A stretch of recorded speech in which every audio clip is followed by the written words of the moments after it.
Dumalan, good afternoon. Good afternoon. It's Tuesday. It's Tuesday today.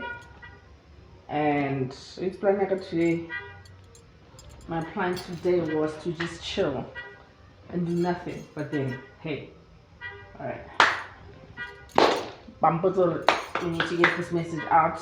We've been manifesting it for too long now. It needs to go out. It needs to go out. People need to hear this. So I'm hoping it won't be too long. But I always try to keep my videos short, like maybe 1 hour video, but it never goes that way. It hardly ever goes that way. So let's do this. Look at the great, the legend. Or maybe we should have it just in the background. We do not own the rights of the music playing in the background. Alright, we do not own the rights. I added just pause them and listen to that later. Yeah. So good afternoon, guys. I hope everyone is well. I trust that you're well. I'm not well. I'm wealthy and healthy. And I'm looking forward to the class today, as I do with all the other classes. This is my aura spray. In case you're watching the interview and you think this is ceremonial, this is my aura spray. And that was a dope interview. Thank you for the feedback. I had to pause because my Jew was bringing me my lunch. He was dropping off my lunch. It was or is my milkshake, strawberry milkshake from Moods Eco 11 John Brandt. It's our favorite spot, Mokas. Like, the food is very nice, very good burgers, and the only slide that matters now. This is my best slide, Mokas. Best slide, please. From Bob MJM, because I don't eat the pork and stuff in it. So banal MJM for the vegetarians out there. On Bob, I go 11 go John Brandt. MJM's chips, cheese. They have some lettuce. They have some like sort of a salad in there. And I was like arch and sauces. So now it does me best, and I'm gonna kill it after this. So let's get into it. Yes, as I was saying, I hope you're well, because I'm wealthy and I'm healthy. Like, honestly speaking, I feel very good. I've been very disciplined and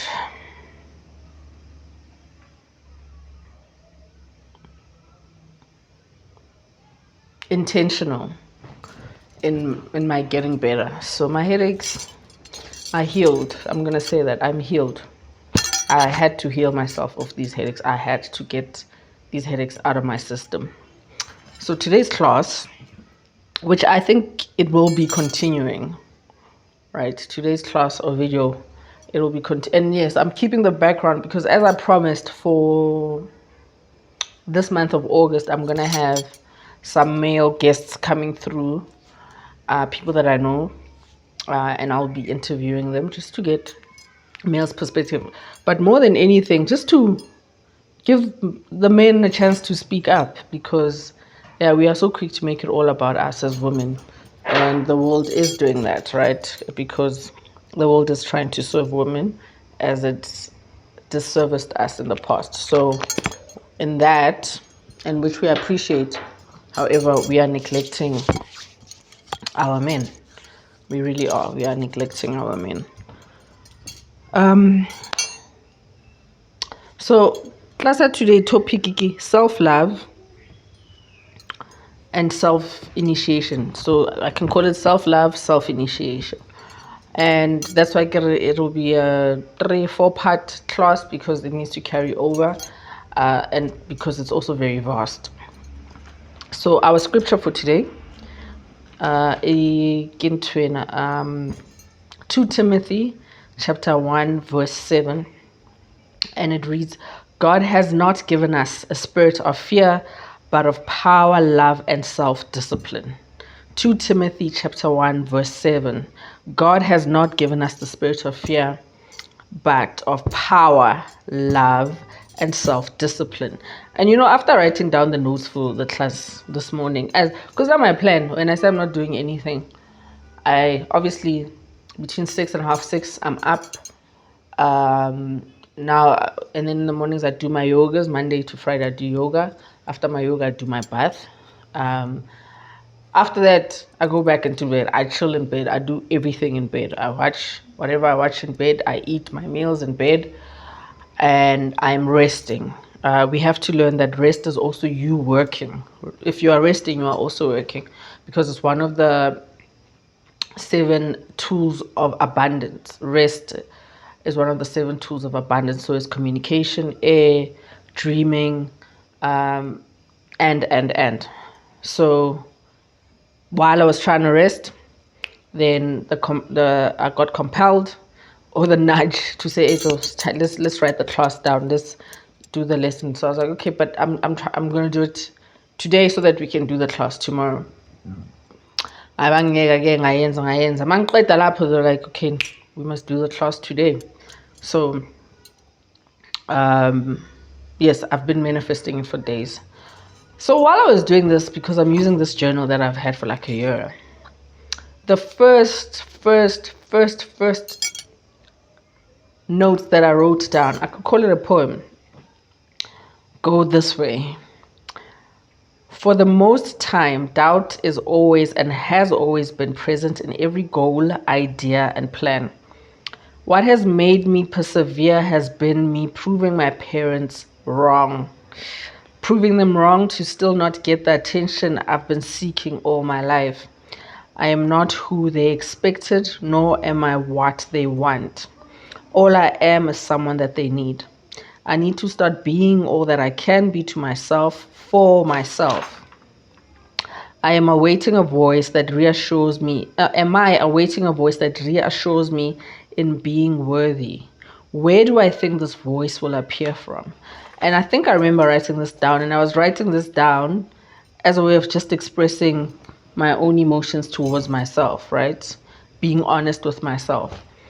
And some stupid thoughts that I had all this time, that my parents feel this way because of what I was seeing, until I gave myself the time to give it a broader understanding and not focus too much on over time fermented feelings that I have towards being a middle child and since then. And I did write this down while actually still working on my relationship with both my parents. And it's not that it was crazy in the household. My parents were the worst people. They're just humans. They were just doing molimo as well. But I've come to understand those things in how they've made me who I am, and how they are propelling me to be who I want to be. So the question that I was asking myself, Uti, am I awaiting this voice to just come and remind me of my worth? And this voice is actually my inner voice. So let's get into it.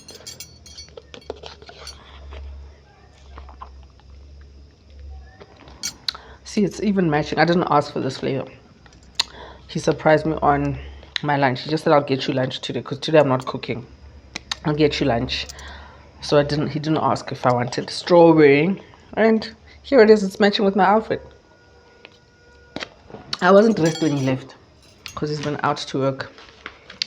Okay, so 2 Timothy chapter 1 verse 7.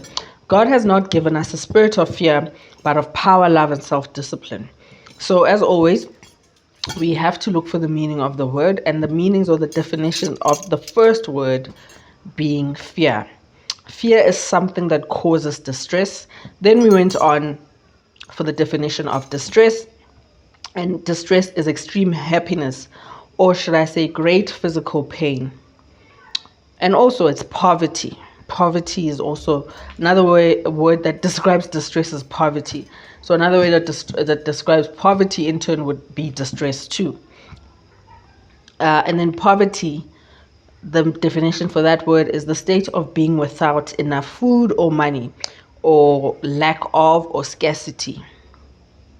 The meaning for the word pain is physical or mental suffering. So I love how distress, first thing, extreme happiness, extreme unhappiness, sorry, and great physical pain. A lot of the things that we worry about, a lot of the pain that we suffer in our lives comes from us.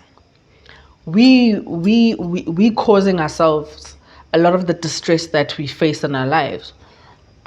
For example, and distress is also poverty. Poverty means scarcity or lack of.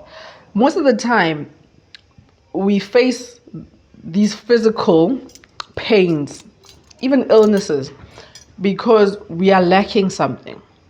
This pain comes from you telling your mind that you need something, that you don't have this. So, like, oh, I don't have anyone in my life, that can cause you distress. I don't have a job, that can cause you distress. I hate my job, that can cause you distress.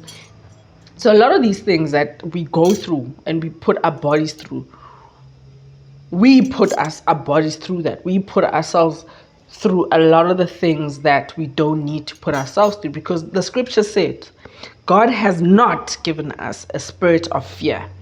And fear breeds all these feelings or these words that are broken down. And this is me. I've broken down just one word being fear into 1, 2, 3. Three words. And fear, ilinkale distress, ilinkale poverty, ilinkale pain. You see, so even fear is something that we call upon ourselves. We inflict fear onto ourselves. We fear things that we don't know. A lot of us fear going to the water, and we don't know why. We really don't know why. And then as time goes on, I've learned that sometimes we fear water because sometimes it highlights the relationship that your lineage has with the water bodies. And water body is a part of nature. So how can we fear something that is already part of us? I was having a conversation in Joe, and I was like, I don't know what we were watching. What were we watching? We're watching something where these people, I think I was watching Shagalembe. And I was like, the scenery is so beautiful. This thing is so nicely shot. Although the story is a bit, maybe I'll at some point I'll explain the true story of Shaga, the version that I know and I was taught, and not at school. But you know how they will easily just go and sit there by the river, easily just walk in nature. And I said, like living in the city has fucked us up. Going to a place like that, you'd be scared. You'd go into fear mode. And then a city person, a place like this, you'd feel comfortable. Even if you're abroad and you go to a place that looks similar to where you come from, you won't be scared. So life has taught us to fear what is natural, and it's not a good thing. And fear is not a natural thing. And then we moved on to the word control. I got the word control. Where did I get the word control? Scarcity. And then after poverty, looked for the definition of the word power. Power is the ability to do or act. It's strength, position of authority or control. That's power. Position of authority or control. Authority means you are the head of it. You are in charge. So power is you need to. It's weak or strong power. You still have control of it. And then from the word power, we went on to look at the meaning of the word or the definition of the word. Power to direct something, curb or check, instruments used to operate a machine. So this one is my favorite because this definition of the word control, instruments used to operate a machine. The things, the thoughts that come to you, the methods, the things that you do to operate a machine. You are a machine. But sometimes in most cases, our control doesn't go towards us. Our control is towards the exterior, in us controlling the narrative of what happens in our life. even in the traumas that we went through. We control how we put that out there. You don't have to tell everyone what you've been through. You don't have to. They don't need to know that. The people need to know the person that is now present at this moment. That is what you introduce people to. But we make the mistake of putting our traumas at the forefront in everything. Any Tom, Dick, and Harry that you meet. I'm Mamu. I was raped at this age. I'm Mamu. I lost parents at this age. I'm Mamu. I don't know my mother. I'm Mamu. I don't know my father. I'm Mamu. From jump, it's there. It's already there. So that machine, those are the tools that you are using. Your traumas, those are the tools that you are using to control your machine. And those words are also the tools that you are using as a mechanism to your exterior, because in most cases these things we are so quick to put them out there because we want people's sympathy, because we internally know that we need some sort of defense so that we are not easily checked. Because as soon as you tell someone, Hore, I am distressed because my life this happened, they can't comfortably ask you, but then so they can ask, so why are you not working? I've been trying to look for jobs, but in you start telling the story, and then you say, because when somehow you're gonna segue and find a way to actually explain Wuti, how you grew up, what your childhood did. And what does this do? It blocks further probing into understanding why you are in the situation that you're in. This is you manipulating the exterior challenge of you changing your life into just saying, oh, okay, she's all kinds of fucked up, that's why. She's all kinds of fucked up, that's why I can't ask her that. It would be unfair for me to ask her, why is she not fixing her life? It would be wrong of me to be hard on her or him as to why they're in the current situation they're in right now.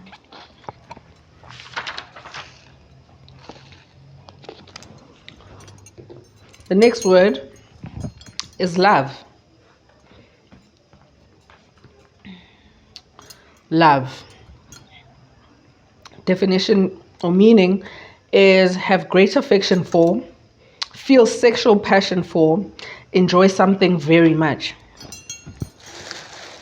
I can say I love MJM because I really enjoy it. Get slice up, it's my favorite slice. I don't compromise. MJM. Something I love very much. Affection. And then we went on to look for the meaning of the word affection. Fondness. And then the meaning of the word fond is tenderness. So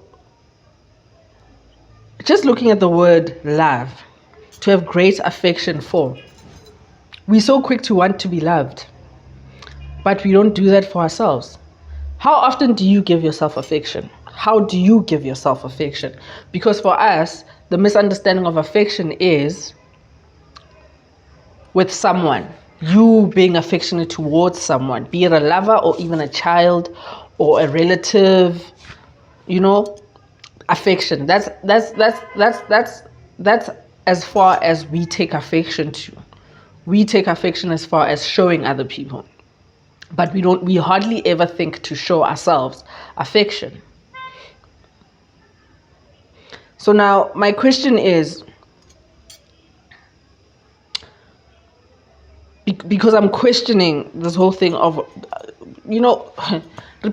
love, and we've loved over the years. So me personally, once I started my journey of re-understanding myself or re-navigating my ways, I realized, all the people that I've said I loved, I didn't love. I really did not love these people. I didn't love them. I was so quick to say, hey, no, nasanrate. Of course, nakasanrate, because none excited. All those people are not going to love me because I was not firstly loving myself. So I can honestly say I've only loved one man. So if I've been with you and you're wondering, hey, it's the truth. Everyone that I've said I love you to and I've been with, I haven't loved you. I didn't love you. I was lying because I was not loving myself. I was not loving myself because There were some good relationships, maybe one or two. Yeah. But I was not good. I was not in a good state of mind then for the longest time of my adulthood. I was not in a good state of mind. So I can't say I was capable of loving anyone, let alone loving myself. I wasn't loving myself. So the question would be, the things that we need to ask ourselves: would you want to be with yourself?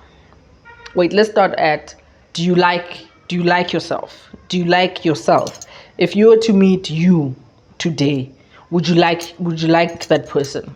If I were to meet Mamleka today, would I like her? These are questions that we need to ask ourselves. Would I like that person? As much as I'm sitting here and I'm always manifesting, writing lists of what I want a husband, I want this person, I want that. Are you worthy of that person? And to answer the question is, do you want to be with yourself, firstly?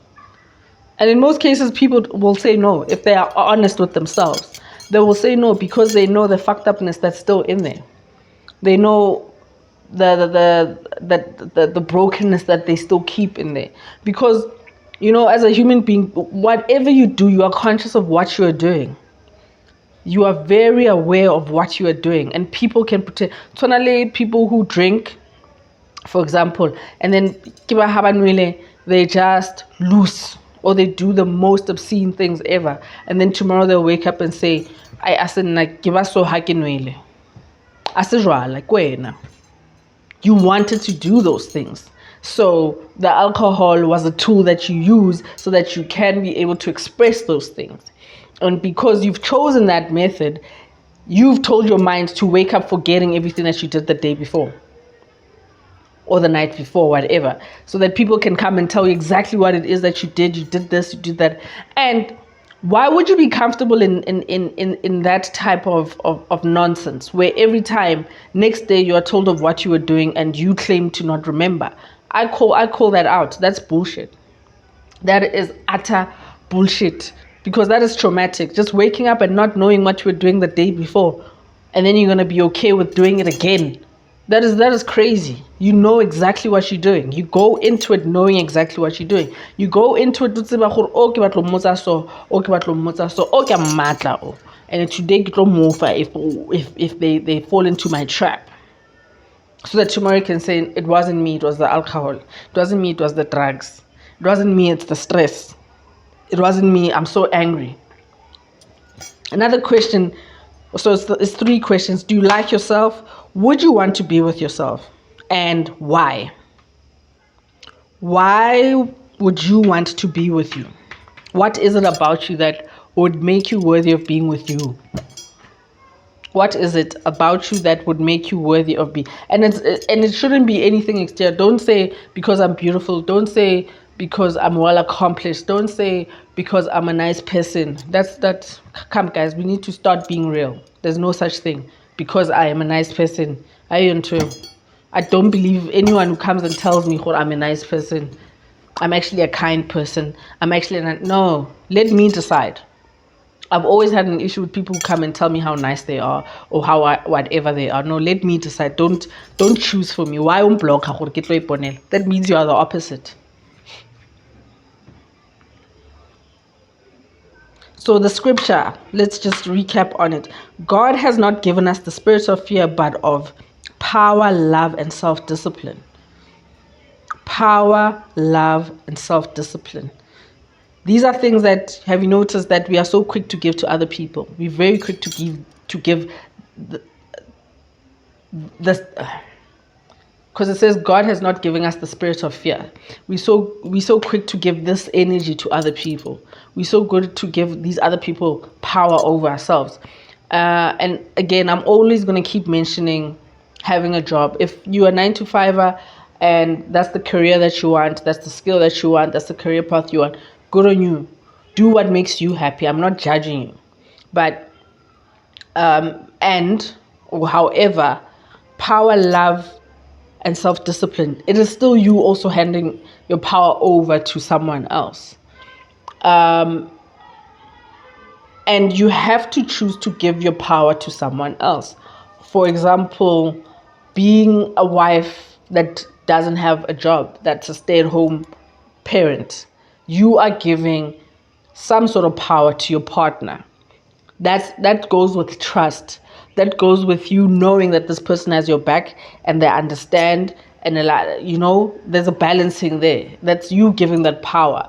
But it has to come with choice, not you being forced to give that power over to someone else, or someone who's taking care of all your needs. That's you giving some sort of power to that person.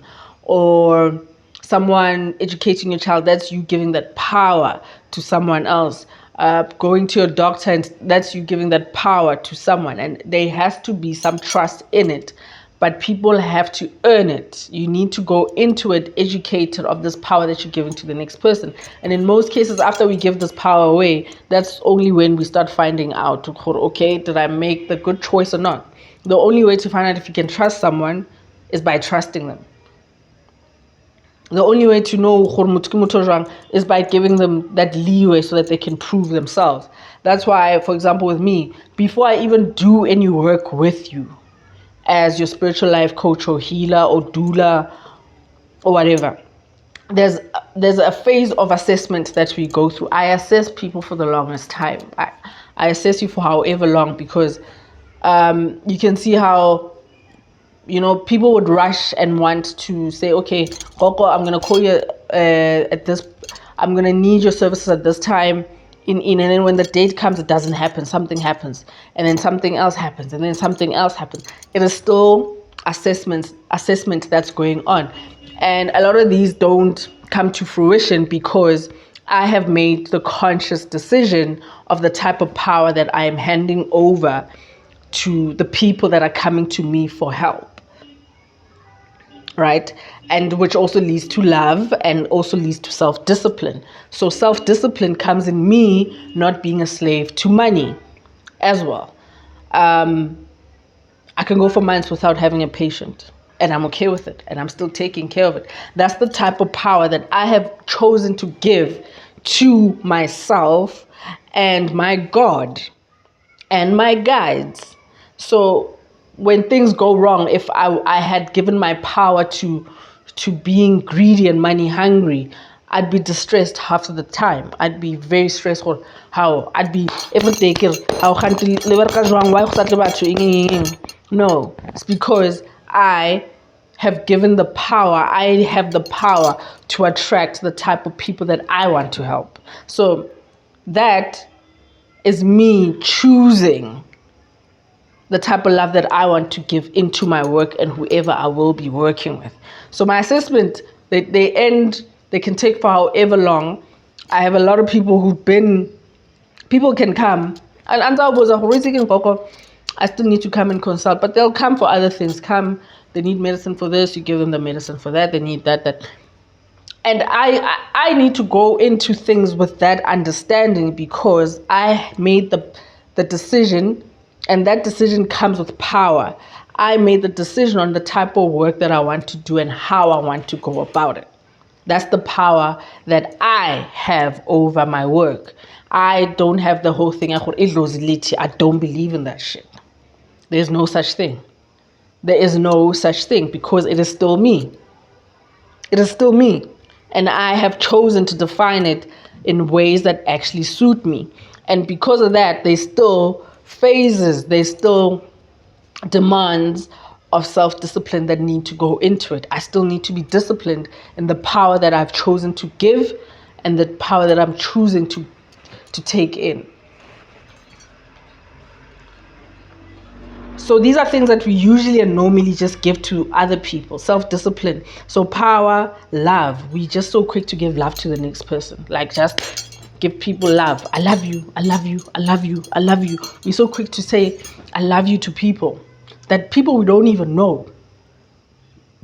People that we don't really know. I've stopped telling people I love them, I've stopped doing that. Whether be it a friend or what, I've stopped doing that. I don't just say I love you to people. I don't. But we'll get into it. So healing, aka becoming a better person. Because healing again means making something better. So if you say you are healing, a lot of you out there are so quick to say, I am healing, Gogo, yes, I'm doing healing work.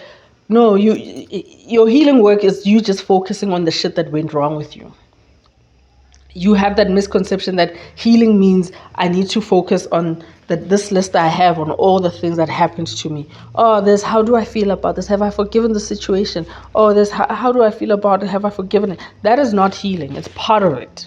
Healing means, okay, this happened to me, this happened to me, this happened to me, this happened to me, this happened to me, this happened to me. And saying, okay, because of this, I've been doing this, I've been doing this, I've been doing this, I've been doing this. These are the bad things you've been doing because of all these things that happened to you. And then the healing starts with you saying, no, I'm going to be doing this instead of that. I'm choosing to be a better person. I won't let this and this and this and this and this made me what I was. I'm now choosing, because of this, it needs to make me this. Because of this, it needs to make me this. Because of this, it needs to make me this.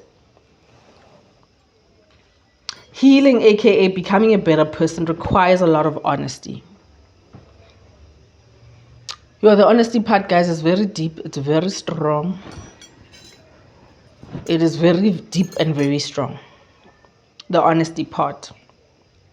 Being aware of your own unhealthy behavior and not recalling all the bad things that happened to you. This is me just highlighting what healing is. I'll keep highlighting in almost everything that I do because there are so many levels to it. Number one is being aware of your own unhealthy behavior and not recalling all the bad things that happened to you. Your memory and your body is already aware of all its traumas. So it's like you keep reliving these things. You just re-traumatizing yourself over and over and over and over and over again. That's why I have so much respect for some people who say, I don't want to talk about that. You need to reach that level once you know that you don't want to entertain it. Is because some people know that if I talk about it, I'm entertaining it. I'm reliving it. I'm giving it life. So let me just put it in the corner or just shun it away because it does not belong in my energy anymore. So I'm not going to talk about it anymore. Let's talk about who I am now. Let's rather talk about who I am now, not what I went through. So the more you're always talking about, when I was this, all this happened. When I was this, all this happened. When I was this, all this, you are just giving it more and more life. You are re-traumatizing your body and yourself. And then you're going to end up always having depression, distress, the pain that you keep causing yourself. There's power in everything we experience. Our traumas are to give us the power or control to determine how they make us who we are. I'll read that again. There's power in everything that we experience. Our traumas are to give us the power or control to determine how they make us who we are.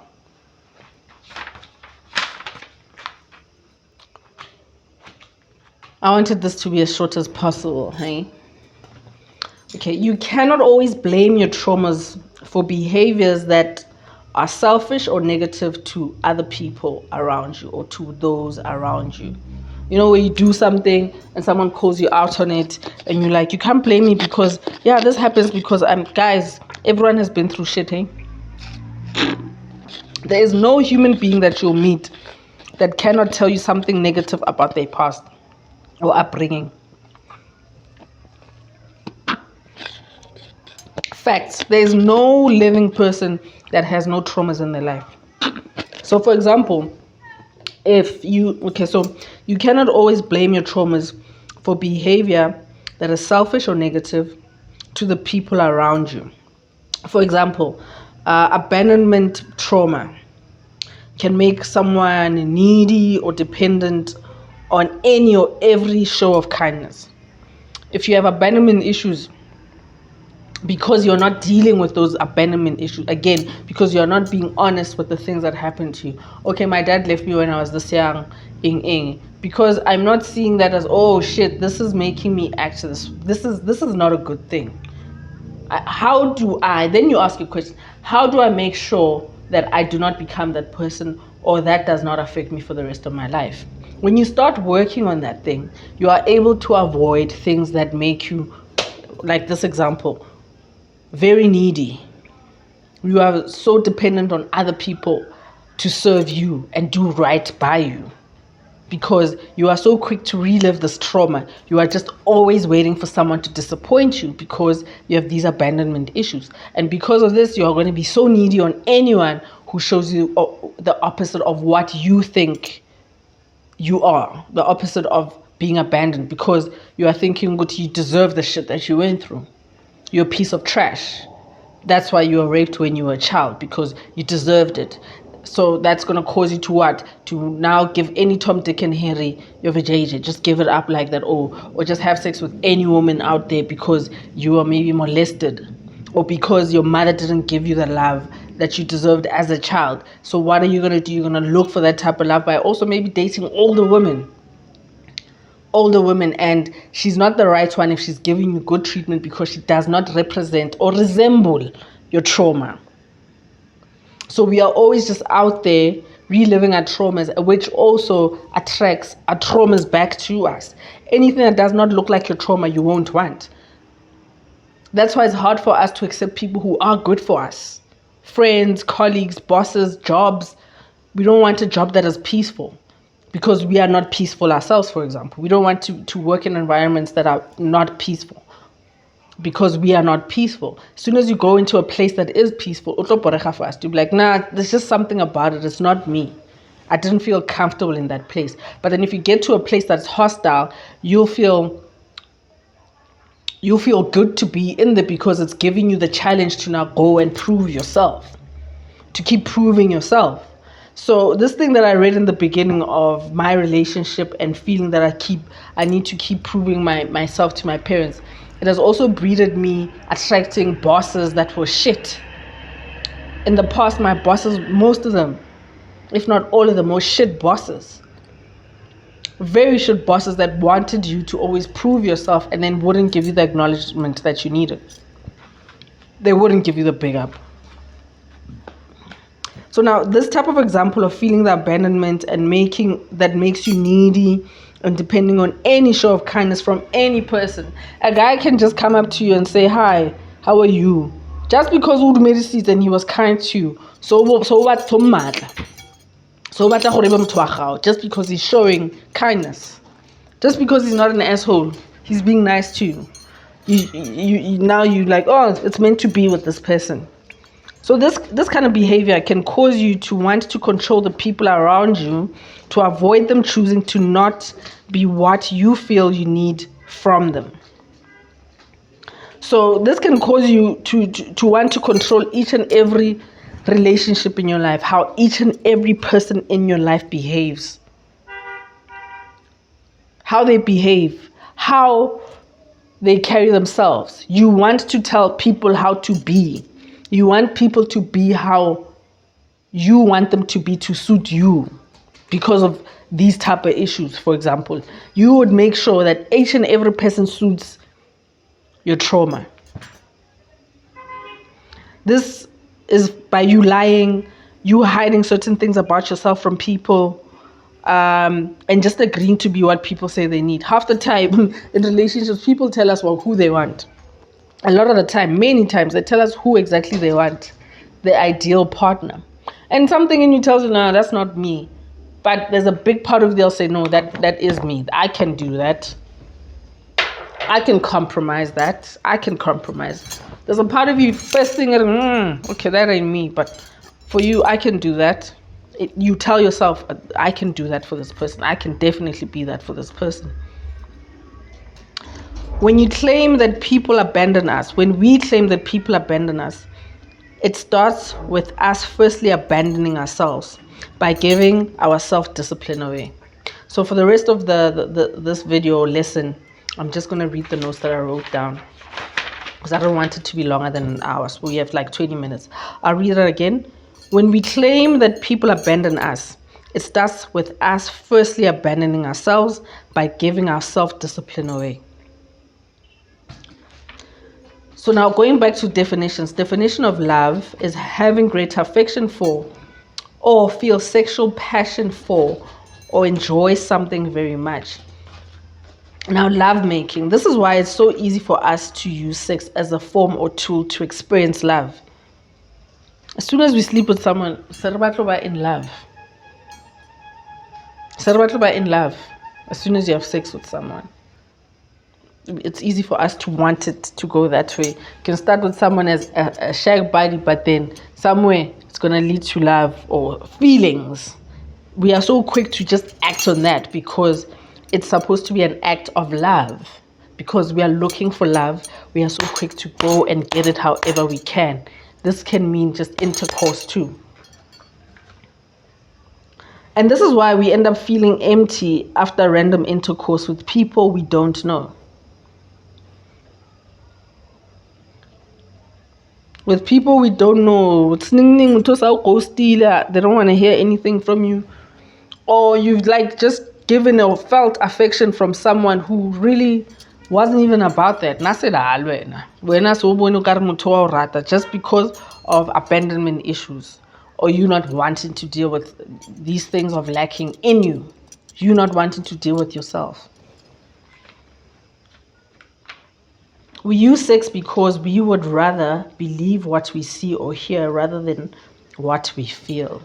We use sex because we would rather believe what we see or hear rather than what we feel. Someone can tell you they love you. Someone can make love to you all you want. Very good sex. You can have very good sex. They can give it to you however you want and the best. You can call it the best sex you've ever had. And we want to ignore our gut's feelings. A lot of times people have told us they love us and their actions have shown that they don't. But then they'll come back and say, I love you. And your gut feeling is telling you, nah, this is not the one. Say no, don't go there, don't call, but we'll still do it because we would rather hear or see things. Not what we feel. Someone can prove their lack of respect towards you in every way possible, yet you would still want to be inside them or want them inside you, even though this person has disrespected you so many times. They've shown you so many times how they disrespect you. So many times how they disrespect you.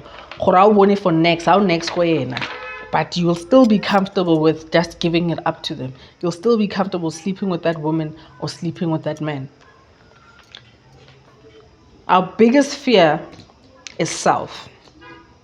When you realize that you are God and God is you, you strive to not disappoint yourself. That's why it's important to understand. I want this God thing.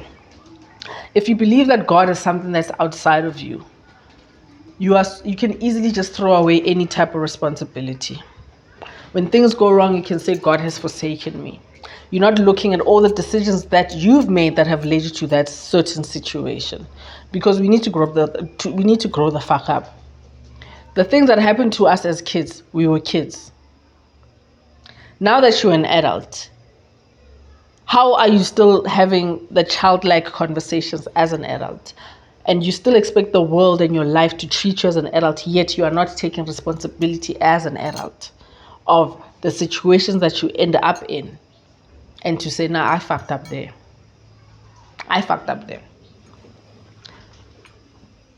God is love. So when you externalize God, you give away your power to love yourself and be disciplined of self. Self-discipline is not expecting others to tolerate your self-hate. That is self-discipline. I want to be honest with yourself. You not being an okay person, you'll be okay and understand, okay, that person had to walk away from me because I'm toxic. I'm not a good person, I'm toxic. You know, in all the relationships that we had and how they've gone wrong, relationship doesn't mean love relationships or sexual relationships, family, friends, whatever, work, colleagues, bosses, whatever, career, business, whatever.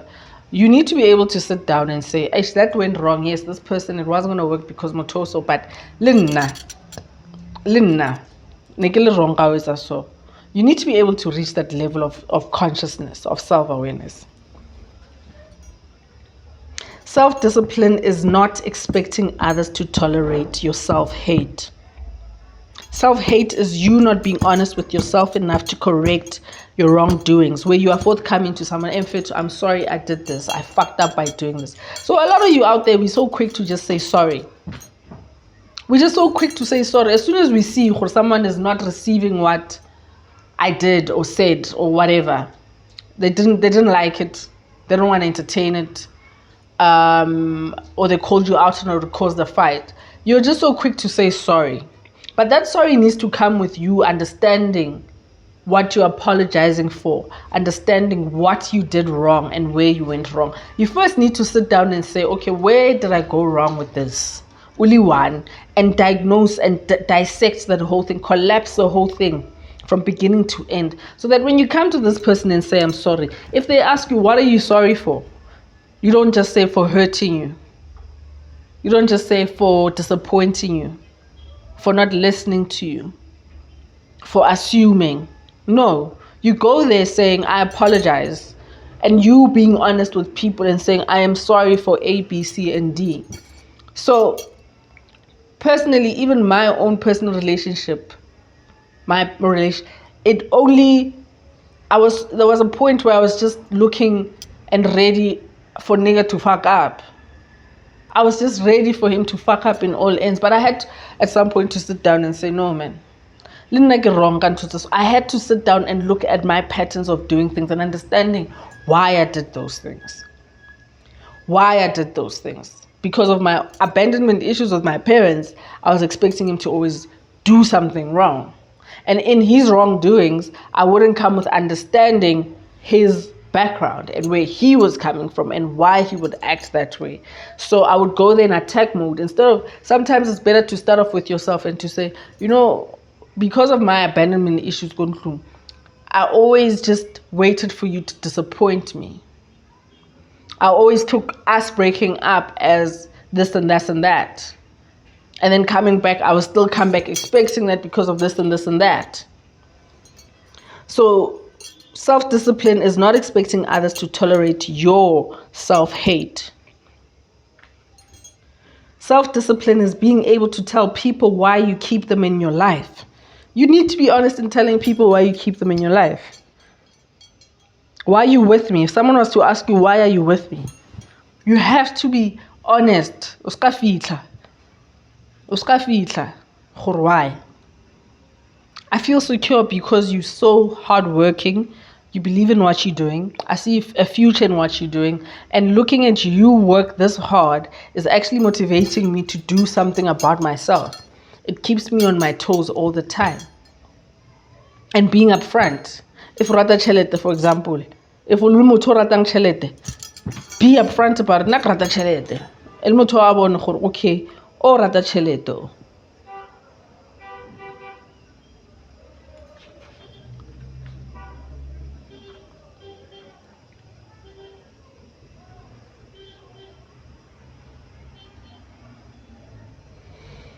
I have a call coming in, but ignore.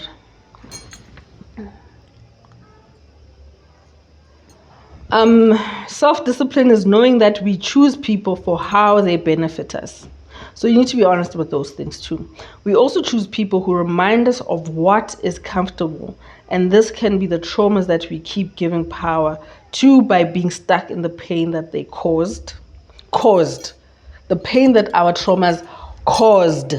The ED because it's in the past. But some of you out there going on saying the traumas that the things that my traumas are causing, that is you giving it presence in your present and in your future. Because if it's affecting your present, definitely it's planting a seed for your future. Discipline. The meaning of the word discipline means the practice of imposing strict rules of behavior. Strict rules of behavior. Now let's look at the meaning of the word behavior or behave.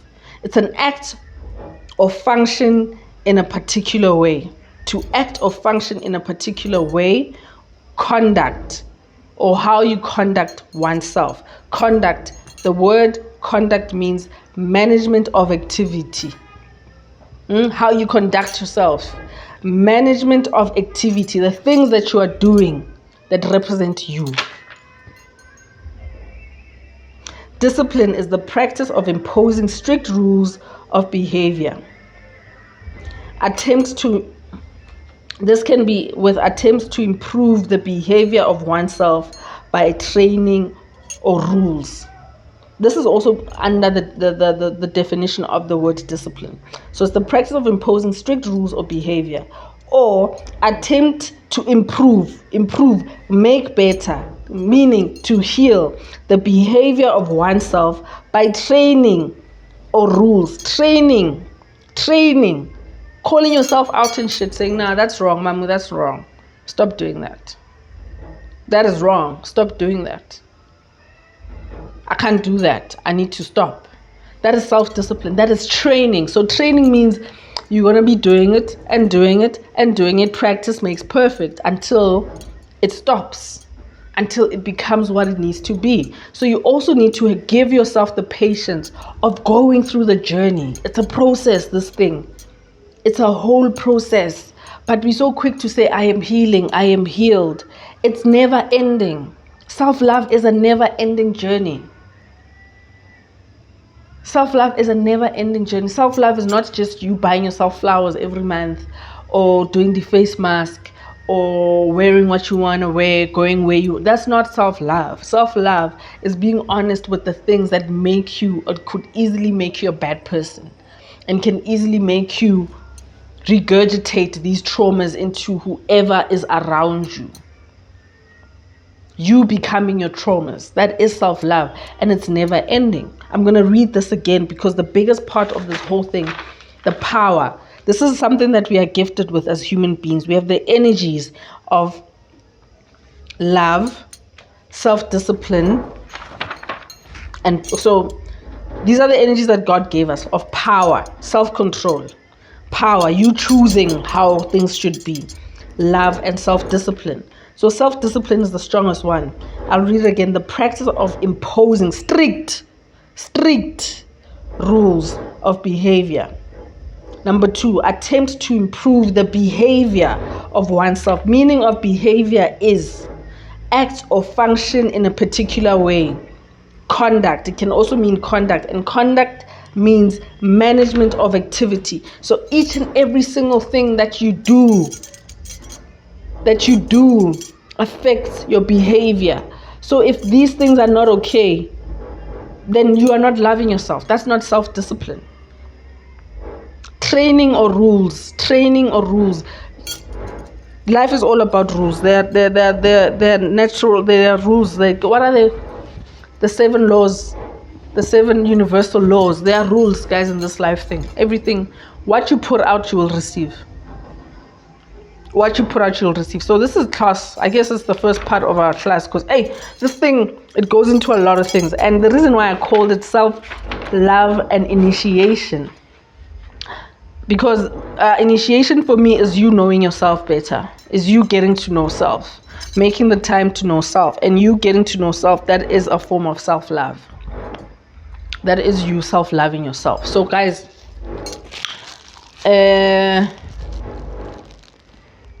love yourselves. Be honest. Stop lying to yourself. Stop lying to the people around you. Stop manipulating situations to suit you. Just because you are all out here about wanting to be loved, people must do things for you. Everyone must treat you a certain way. Even when you cross lines, you're still expecting people to give you some sort of respect. And life does not work that way. Some of the things that we've been through and the behaviors that people have shown towards us, we deserved. We really did deserve them because we were not loving ourselves firstly. And when you don't love yourself, you don't have self-respect either. So you don't know where to cut the lines. You don't know when to stop giving the power over to the next person.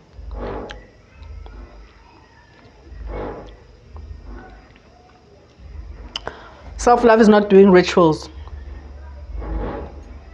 That is not self-loving. Doing rituals, so a lot of us are so quick to want to do certain things so that certain things can happen. That is also a way of you running away from yourself and not being honest with your healing journey. Healing journey is not that thing of going to someone, they cast a spell on you and you are healed. That's why healing, even pain, it says it's a mental thing. Distress is a mental thing. Poverty is a mental thing. These are things that we are choosing to call into action, into presence of our lives. Everything is a choice. So self-love is a choice. It definitely is. So I just thought, with me just going on and saying self-love is a lifestyle, have we really spoken about love? Do we sort of understand what love is? So the whole analogy of going and telling every Tom, Dick and Harry, every person, I love you. You must ask yourself, why are you telling that person you love them? Why do I say I love you? I know why I say I love my son. I know why I say I love you to my mom and dad. I know why I say I love you to my partner. Other people, why would I say I love you? And like a deep shame, but I love you, and I'll say, yeah, sure, I won't say I love you back. I don't just use that word. Why go love her? I could save you. And I'll only say I love you after I know you've proven your worth. And not by doing things for me, by willingly choosing to love me, to show me that you love me. Right? Earning it. So these are the questions that you need to ask yourselves. Do you like yourself?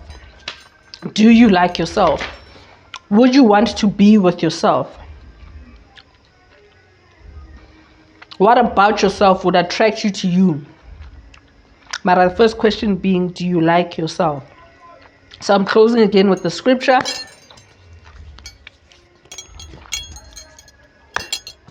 From 2 Timothy chapter 1 verse 7. God has not given us the spirit of fear, but of power, love, and self-discipline. Power, love, and self-discipline. These are the three things that God has given us. These are the spirits that live within us. God, you are God, meaning you are in control of all your existence, all your blessings, all your shortcomings, or every bad thing. It is all up to you. Every good and bad thing is all up because you are the creator of your reality. Power, love, self-discipline, not fear. Fear is what drives us to the wrong people, to the wrong circles, to the wrong jobs, to the wrong circumstances, to the wrong accounts. Fear is what causes us to not have the money that we want, to not have the lives that we want, to not have the partners that we want, to not have the peace that we want. Fear is what causes us to run to the people that we don't need. I hope this was serving. And guys, I'd like to just one more time thank you for all the views. Thank you for all the views. We are almost at 2,000 views. I appreciate each and every single one of you who keeps just watching, and the subscriptions too. Thank you for whoever's been subscribing, who's subscribed rather. Keep watching the videos. I appreciate all of that. And remember, class 1 to 7 of the spiritual life coaching, was it the self-love classes? They're still there for you to keep going back to and revising, because you will hear something because of the certain state that you're in. But if you listen to it again at another time where you feel like, no man, I don't know where I'm standing, just go back to the classes just to refresh. And they are there for you to reuse them. Download if you need to, and keep watching one class for a while. Don't rush it. Aunty.MaGoGo out.